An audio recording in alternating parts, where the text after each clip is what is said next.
grew up loving British humor. I grew up loving Monty Python, and so they have kind of a British humor feel to them, I believe. Oh yeah, you didn't mention Mr. Bean. I didn't mention Mr. Bean. No, that was a little bit after my time. I'm more of a Monty Python guy. Okay, yeah. So Mr. Bean is fun. Mr. Bean is funny though. Yeah, it's a different type of sense of humor. You know, I really miss, you know, those old, you know, I love British humor. You know, a lot of people, they look at it and they go, it's not funny. Their humor is either really dry or, you know, it's just a humor that, you know, people really, you know, it's missed actually because it's, you know, not so much, I don't know, it's more of a shock type of humor. I agree. It can be a pretty dry humor or pretty wacky. There's not really a lot in between when it comes to the Brits, but I love their humor. Oh yeah, I do.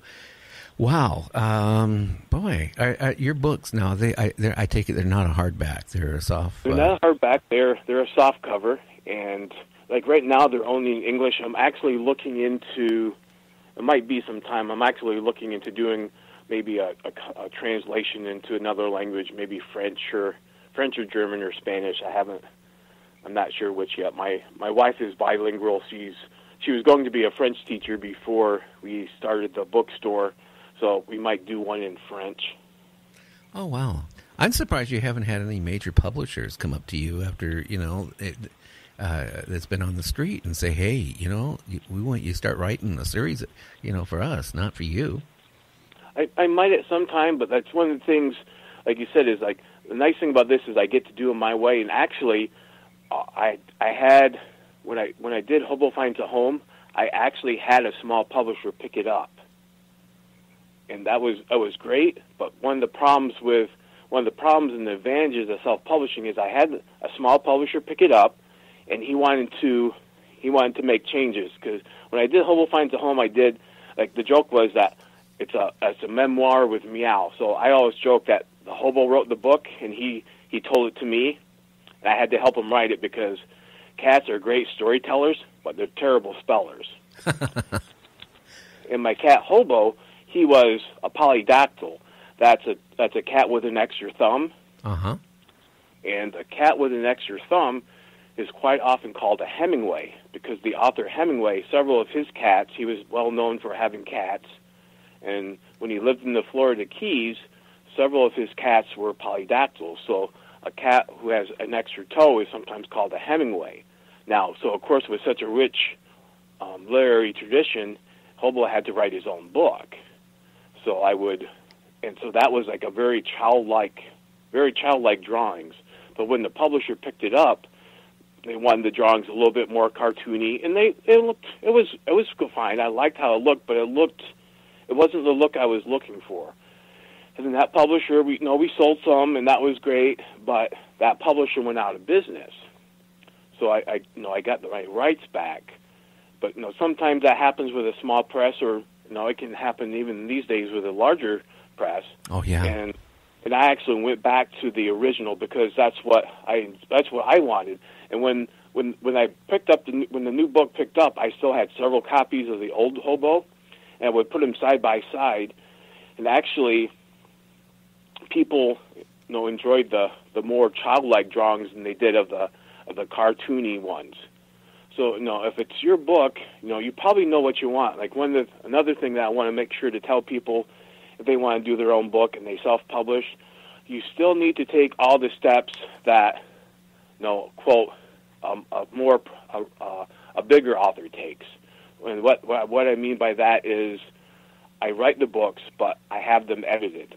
So I take all the steps that an author does is I write the book, I write the rough draft, and then I'll do a couple other drafts, and then I have like my wife read it, and she was in education, and so she takes the teacher's pen to it, and I make the changes, I make the spelling errors that I make.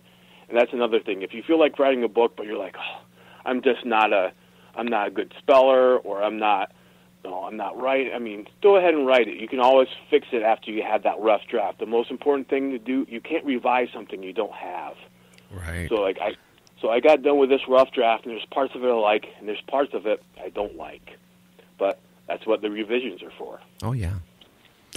So, Kevin, it sounds like it's doing good for you. We're about done here with the show for tonight, or the first half of the show.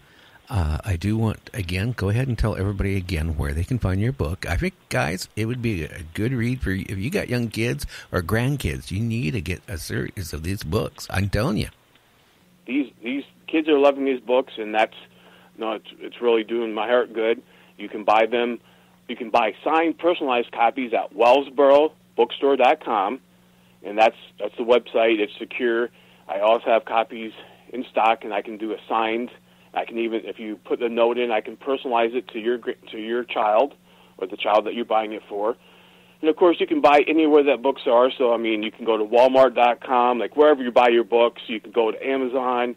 If you're lucky enough to have a local bookstore, if they don't stock it, there's only a couple bookstores that stock it because no matter how many books you have, you can't have them all.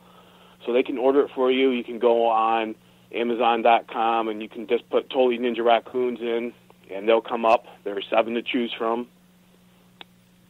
Okay. Well, okay, Kevin. You're style into a reading ninja. Yeah, you sure do. Hey, Kevin, it's been really nice having you on the show. Everybody check out his series of books. Go on his website. And, hey, support the local guy. It has his own shop, and it's taking the time to make sure it's done right and that your kids have a good, wholesome book to read. Kevin, it's been really nice having you on the show. It's been a pleasure, Gary. Okay, you take care. Okay, see you, Gary. Bye.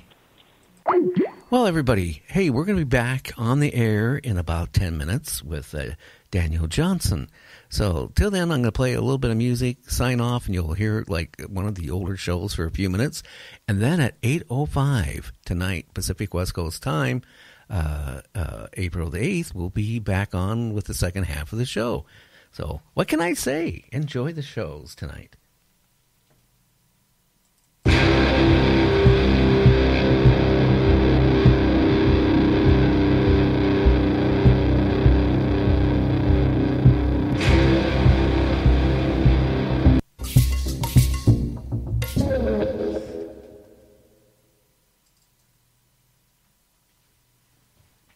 I want to welcome a new sponsor to our show, PhoenixShaving.com. I know what you're thinking, right? Oh, another disposable razor company. Well, the fact is they're not. You remember the razors that your father and his father shaved with? Did you ever notice they didn't have, the embarrassing razor burn or ingrowing hairs or the razor bumps after they shaved? Did you notice they were also relaxed after they were done shaving? Well, the problem is these big corporations want to sell you razor after razor after razor. Think about how much money you spend a year on razors. Or do you use electric razor? Then you're going to find out what razor burn is. So you need to check out Phoenix Shaving Starter Kits. They come complete with the soap, the brush, and a 2.5-month supply of blades. And the most important part of it, an all-metal razor, built to last generations. So, hey, you can donate it to one of your sons when they turn 18. Check out PhoenixShaving.com and tell them that Gary from Night Dream said, hey, I want one. That's PhoenixShaving.com now. You're listening to Night Dreams Radio with Gary Anderson.